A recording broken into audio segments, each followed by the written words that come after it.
नमस्कार, स्वागत है आप सभी का। आप देख रहे हैं यूपी विशेष। मैं हूं आपके साथ जया मिश्रा। राजस्थान की कोटा से मुख्यमंत्री योगी ने छात्रों को लाने का फैसला क्या लिया, इस मामले में सियासत तेज हो गई। कई बसें कई छात्रों को यूपी ला चुकी हैं और कई बसें अभी बचे हुए छात्रों को ला रही हैं, लेकिन कोई इस फैसले को लॉकडाउन का उल्लंघन बता रहा है तो कोई योगी के फैसले का स्वागत कर रहा है।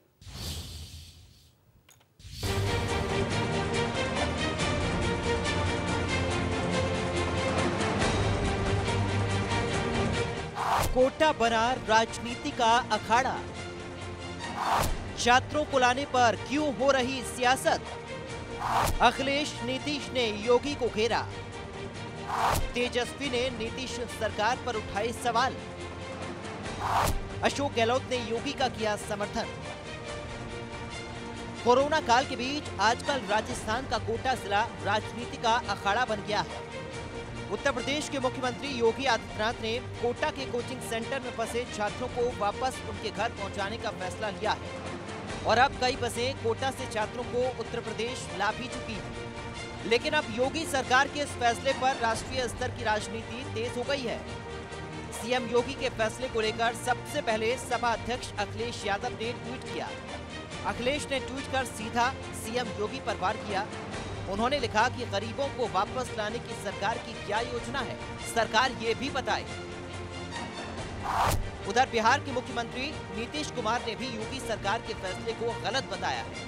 उनका साफ तौर पर कहना है कि ये सरासर लॉकडाउन का उल्लंघन है और हमारी प्राथमिकता छात्रों की जान की सुरक्षा करने की होनी चाहिए, न कि भावनात्मक फैसला लेने की। बस मैंने अपने जीवन में नहीं देखा और वो बच्चे हमारे हैं, वो हमारे परिवार के, राज्य के, इस देश के भविष्य है। उनका जीवन संक्रमित नहीं हो, यह भी दायित्व हमारा है। जब लॉकडाउन और सोशल डिस्टेंस ही हमारी जिम्मेवारी है तो स्वाभाविक रूप से जहाँ जो हैं उनको वहीं रहना है और साथ ही साथ इसका अनुपालन करना है। और ये प्रधानमंत्री जी ने ये कहा कि परेशानी होगी, तनाव रहेगा, लेकिन लॉकडाउन का पालन करना आप जीवन रक्षा के लिए महत्वपूर्ण है। और गवर्नमेंट ऑफ इंडिया का होम मिनिस्ट्री का जो सर्कुलर है उसका भी ये वायलेशन है। भाई सोशल डिस्टेंस ही मंत्र अगर है तो उसका अनुपालन क्यों नहीं किया जाएगा? लॉकडाउन ही अगर जीवन रक्षा का मंत्र है तो उसका अनुपालन क्यों नहीं किया जाएगा? बात बिहार तक पहुंची तो तेजस्वी यादव भी इस जंग में कूद गए। तेजस्वी यादव ने भी ट्वीट कर सीधे बिहार सरकार पर सवाल खड़े कर दिए। तेजस्वी ने लिखा, कोटा के डीएम ने गरीबों को भेजने की अनुमति दी थी, जिसके बाद प्रवासी मजदूर बिहार पहुंच भी गए, लेकिन अब उन्हें जिलों की सीमा पर ही रोक दिया गया है। बिहार सरकार ने संकट में सबको त्याग दिया है। जहां एक तरफ सीएम योगी के फैसले पर सियासत हो रही है तो वहीं दूसरी ओर राजस्थान के मुख्यमंत्री अशोक गहलोत ने योगी के फैसले का समर्थन किया है। अशोक गहलोत ने ट्वीट कर लिखा कि अन्य राज्य की सरकारें भी छात्रों को बुला सकती हैं। अगर कोई ऐसा फैसला ले रहा है तो इसमें कोई बुराई नहीं है। अब सवाल ये है कि कोरोना के खिलाफ इस जंग में अगर नेता राजनेता अपनी सियासत ही चमकाते रहेंगे तो जरूरतमंद लोगों की परवाह कौन करेगा और कैसे गरीबों जरूरतमंद लोगों को सरकार से सहायता मिल पाएगी? Bureau report, India news. उधर बसपा अध्यक्ष मायावती ने योगी सरकार के फैसले का स्वागत किया। मायावती ने ट्वीट कर लिखा कि 7,500 युवकों को लॉकडाउन से निकालने और उनको घर तक सुरक्षित पहुंचाना बहुत अच्छा कदम है। ये पहल सरकार की तारीफ काबिल है। बीएसपी इस कदम की सराहना करती है। ये ट्वीट आप देख सकते हैं। मायावती ने योगी सरकार की पहल को सराहा है और उन्होंने लिखा है कि सरकार से ये भी आग्रह है कि वो ऐसी चिंता यहाँ के उन लाखों गरीब प्रवासी मजदूर परिवारों के लिए भी जरूर दिखाएं जिन्हें अभी तक भी उनके घर से दूर नारकीय जीवन जीने को मजबूर किया जा रहा है। तो मायावती ने एक तरफ तो सराहना की है, लेकिन दूसरी तरफ उन्होंने सरकार पर कटाक्ष भी कर दिया है। कोचिंग पढ़ने वाले लगभग 7500 युवकों को लॉकडाउन से निकालना और उन्हें सुरक्षित घरों तक भेजना यूपी सरकार की कदम की तारीफ की जा रही है। ये स्वागत योग्य कदम है। बीएसपी इसकी सराहना करती है।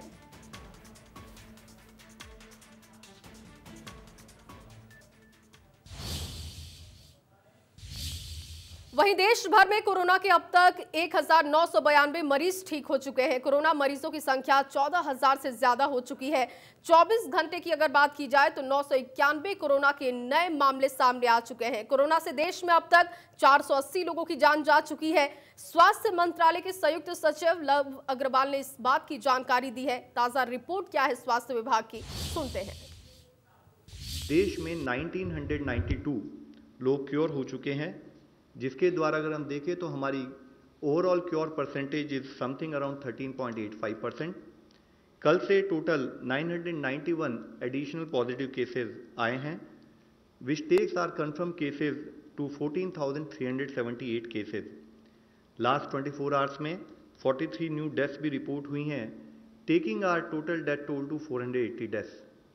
आज मैं आप लोगों की दृष्टि में लाना चाहूँगा कि स्टेट लेवल पर, डिस्ट्रिक्ट लेवल पर किए हुए कार्यों के द्वारा हमें अच्छे रिजल्ट्स भी काफ़ी हद तक मिलने लगे हैं, जिसके तहत 23 राज्यों में 47 जिलों में हमने एक पॉजिटिव ट्रेंड नोट किया है, जिसमें कि इससे पहले मैंने बताया कि माहे इन पुडुचेरी, उसके साथ साथ कोडगु इन कर्नाटका में भी पिछले 28 दिनों से एक पॉजिटिव केस नहीं आया है।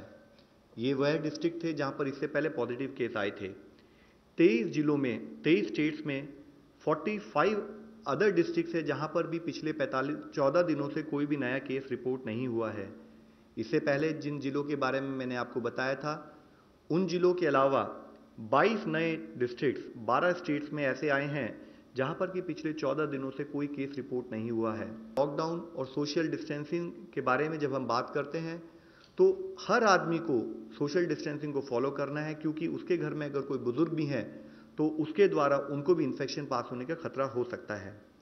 इसके साथ ही जैसे मैंने आपको बताया कि 14,378 पॉजिटिव केसेस जो आए हैं, उसमें से 4,291 लगभग 29.8% केसेस निजामुद्दीन मरकज क्लस्टर से सिंगल सोर्स से संबंधित पाए गए हैं, जिससे 23 स्टेट्स और यूनियन टेरिटरी से इससे रिलेटेड केसेस पाए गए। मुख्यतः तमिलनाडु, दिल्ली, तेलंगाना, उत्तर प्रदेश और आंध्र प्रदेश जैसी हाई डिजीज बर्डन स्टेट्स में, जो कि top 10 states in terms of case loads हैं, वहां पर इस पर्टिकुलर इंसिडेंट से रिलेटेड केसेस पाए। देश में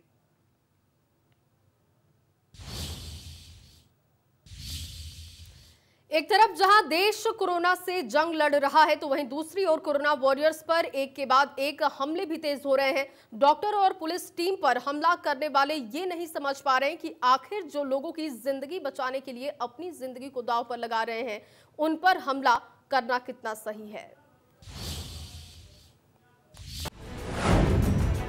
पत्थरबाजों को हेमा मालिनी की दो टूक, जीवन देने वालों पर जानलेवा हमला क्यों? कोरोना वॉरियर्स पर हमले नहीं सहेगा देश। शर्म कीजिए, थोड़ी इंसानियत बाकी रखिए।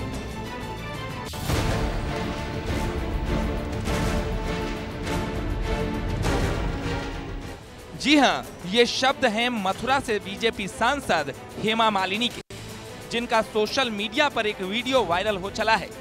हेमा मालिनी ने मुरादाबाद की घटना पर नाराजगी जाहिर की और वीडियो बनाकर पत्थरबाजों को दो टूक जवाब दिया है। हेमा मालिनी ने डॉक्टर्स और पुलिस टीम पर हुए हमले को देश के लिए बहुत गलत बताया है। हेमा मालिनी ने कहा है, शर्म कीजिए, थोड़ी इंसानियत बाकी तो रखिए। एम्बुलेंस को अटैक किया, पत्थरबाजी की, उन पर थूके, शर्म कीजिए, थोड़ी इंसानियत बाकी रखिए। कोरोना वॉरियर्स अपनी जान जोखिम में डालकर विषम परिस्थिति में हमारी सहायता कर रहे हैं। ये डॉक्टर्स, स्वास्थ्यकर्मी, पुलिसकर्मी, मीडिया कर्मी, इन लोगों पर हमला करके इनको घायल करने वाले ऐसे कायरों को सबक सिखाना चाहिए। याद रखिए, कोरोना वॉरियर्स है तो जिंदगी है। मैं प्रशासन से इन लोगों पर कड़ी कार्रवाई करने का अनुरोध करती हूँ। एक के बाद एक डॉक्टर्स पर हो रहे हमलों के बाद देश के लोग ये सोचने पर मजबूर हैं कि आखिर किसी को जिंदगी देने वालों की जान आफत में कैसे हो सकती है। हेमा मालिनी अपने वीडियो के जरिए इंसानियत का पाठ पढ़ा रही हैं, लेकिन हमला करने वाले हैं कि अपने हरकतों से बाज नहीं आ रहे। तस्वीरें हैं। पहली तस्वीर मुरादाबाद की है, जहां डॉक्टर्स की टीम पर हमला हुआ था। दूसरी तस्वीर मेरठ की है, जहां एक डॉक्टर पर कुछ लोगों ने हमला कर दिया। हमले में डॉक्टर का हाथ टूट गया। और तीसरी तस्वीर बरेली की, जहां सर्वे करने गई नर्स पर विशेष समुदाय के लोगों ने हमला कर दिया। लोगों ने नर्स का रजिस्टर और मोबाइल छीन लिया। नर्स ने किसी तरह वहां से भागकर अपनी जान बचाई। हालांकि मुरादाबाद में अब पुलिस एक्शन में है।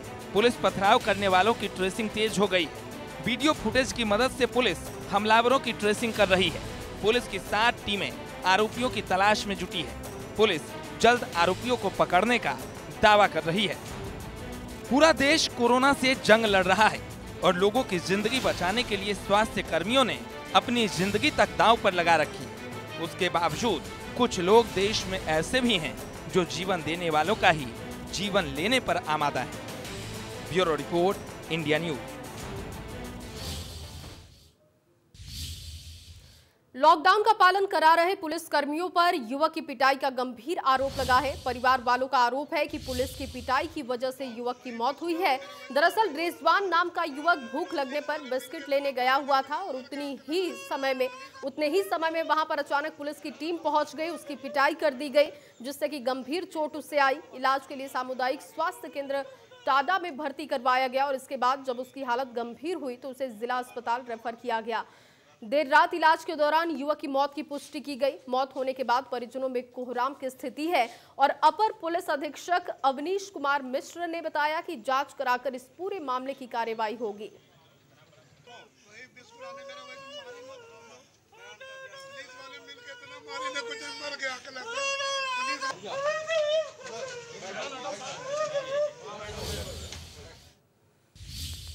और आइए अब आपको सुनाते हैं कि इस मामले में मृतक के परिजनों का क्या कहना है, पुलिस पर क्या गंभीर आरोप है। भैया गवारा साहब चातलीमा चौराहा पर से कुछ ले रहा था, भूख लगी थी, बहुत गरीबी हालत हम लोग की। उसके बाद लौट कर आया पूरा काला सिया, उसके बाद अस्पताल ले गए। अस्पताल में डॉक्टर पौर ने एम्बुलेंस अकबरपुर भेज दिया। रात भर खून चढ़ रहा था, खून बदन में नहीं था।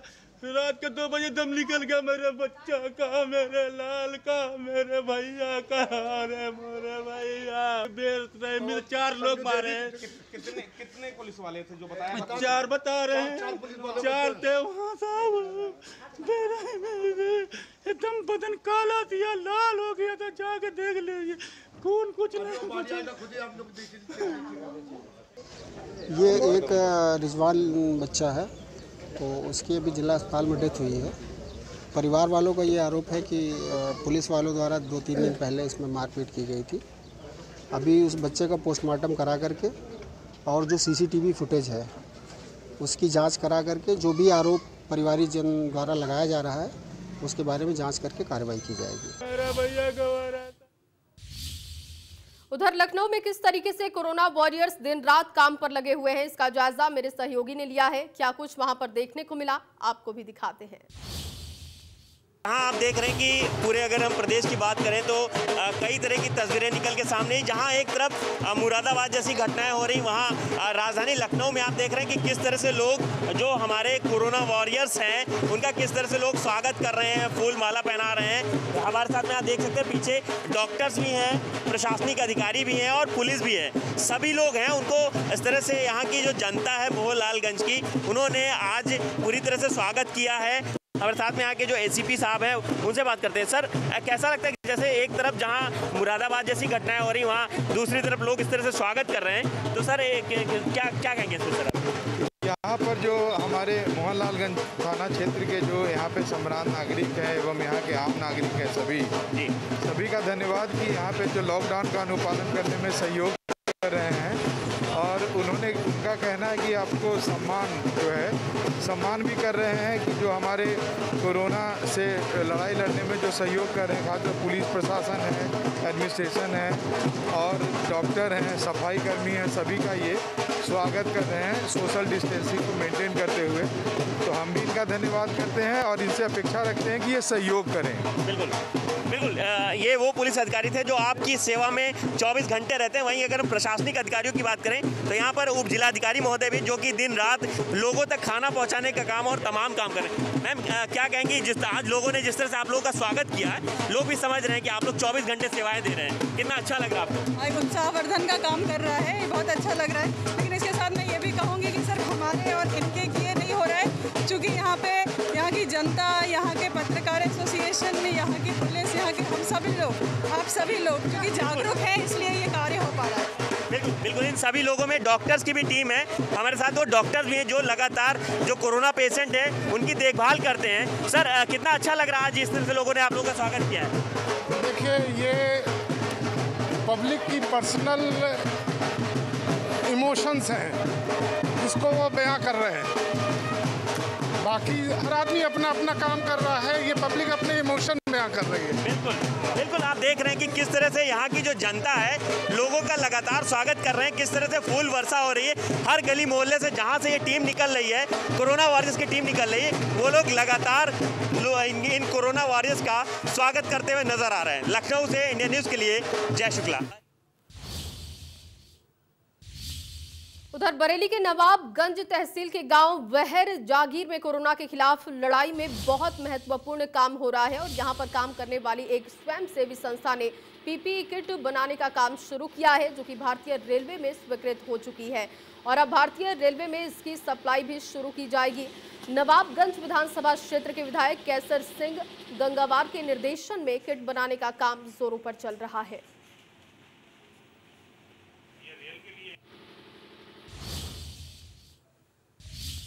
उधर एनजीओ के द्वारा बनाई जा रही पीपीई किट को लेकर इंडिया न्यूज ने विधायक कैसर सिंह गंगावार से बातचीत की है। क्या कुछ उनका कहना है, आपको भी सुनाते हैं। नवाबगंज तहसील के बहर जागीर गांव में, जहां पर आप देख सकते हैं, यहाँ पर ये स्वयं सहायता समूह है जो इस समय कोरोना का संकट पूरे देश के सामने खड़ा हुआ है। उसमें सबसे महत्वपूर्ण चीज़ जो है वो पीपीई किट है, जो यहाँ पर स्वयं सहायता समूह के द्वारा बनाई जा रही है। आप देख सकते हैं ये जो कपड़ा है ये भारतीय रेलवे द्वारा इन लोगों को प्रोवाइड किया गया है और इस कपड़े को ये लोग यहाँ पर सिल रहे हैं। लगातार यहाँ पर लगभग 20 मशीनें हैं जिस पर रोजाना 200 से 250 मशीनें जो है यहाँ पर चल रही हैं और 200 से 250 किटें यहाँ पर तैयार की जा रही हैं। आपको बता दूँ ये नवाबगंज विधानसभा क्षेत्र है जो यहाँ से भारतीय जनता पार्टी से विधायक हैं कैसर सिंह गंगवार, उनके प्रयासों से ये जो स्वयं सहायता समूह है उसने इन पीपीई किटों का निर्माण आरंभ किया है और इस किट को अब भारतीय रेल ने भी स्वीकृति दे दी है और अब जल्द ही ये जो पीपीई किट यहाँ पर बनाई जा रही है वो भारतीय रेलवे के कर्मचारी जब ट्रेनों का संचालन शुरू होगा तो वहाँ पर पहने हुए दिखाई देंगे। आपको दिखा रहे हैं यहाँ पर जो ये पीपीई किट है इसके कपड़े की कटाई का काम चल रहा है। रोजाना यहाँ पर 200 से लेकर 250 किटें यहाँ पर बनाई जा रही हैं और विधायक कैसर सिंह गंगवार यहाँ पर आए हुए हैं और उन्होंने इस किट को पहनकर देखा है कि क्या वास्तव में ये जो पीपीई किट है वो किस तरह से मुफीद होगी रेलवे के कर्मचारियों के लिए, किस तरह से उनके जो वायरस है कोरोना वायरस उससे बचने के लिए मुफीद साबित होगी। उनसे बात करते हैं कि इस पीपीई किट को पहनकर उनको कैसा लगा, क्या इसकी क्वालिटी है और किस तरह से उनको ये लगा कि ये पीपीई किट का निर्माण होना चाहिए जिसकी सबसे ज़्यादा इस समय मांग है और सबसे ज़्यादा ज़रूरत है देश में। विधायक जी जानना चाहेंगे जो पीपीई किट आपने भी खुद भी इसको पहनकर देखा है तो यहाँ पर नवाबगंज आपकी विधानसभा क्षेत्र में बनाई जा रही है, किस तरह से लोगों को वायरस से बचाने में कारगर होगी और कैसे आपको प्रेरणा मिली कि लोगों को इस काम पर जाना?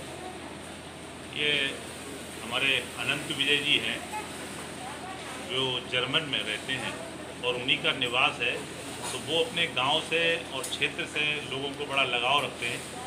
उन्होंने ही मुझसे कहा था कि साहब इस तरह का कुछ काम किया जाए गांव में, तो उन्होंने ये वर्कशॉप यहाँ लगाया और एक समूह बनाया। तो समूह अभी रेल में जब जगह निकली तो उन्होंने मुझे जानकारी हुई तो मैंने वहाँ आरएम को बात किया तो वहाँ से ऑर्डर दिलवाया इन्हें। करीब 2000 किटों का पीपी किटों का ऑर्डर मिला है और बहुत ही जैसा कि आप देख रहे हैं कितनी गुणवत्ता से बनाने का प्रयास कर रहे हैं। और कल जिलाधिकारी महोदय ने भी देखा था और सीडीओ साहब ने भी यहाँ भ्रमण किया और मैं समझता हूँ कि ज़िले का भी ऑर्डर बहुत जल्दी मिलने वाला है। आज अभी लखनऊ से एक फ़ोन आया था कि 2000 किटें पीपी किटें हमें चाहिए, तो वहाँ भी बना के देने का हमारा प्रयास रहेगा। और हमारा ये आनंद विजय जी का भी और हमारा भी यही सोचना है कि ऐसे कोरोना जैसी भयंकर संक्रमण बीमारी में नो प्रॉफिट नो लॉस पे भी हमें काम करना है, क्योंकि लोग अपने पास से अपनी गाड़ी कमाई का पैसा दे रहे हैं, वेतन दे रहे हैं, लेकिन अगर हमारे पास देने को नहीं है हमारे इन वर्करों को, तो कम से कम हम सेवा तो कर ही सकते हैं।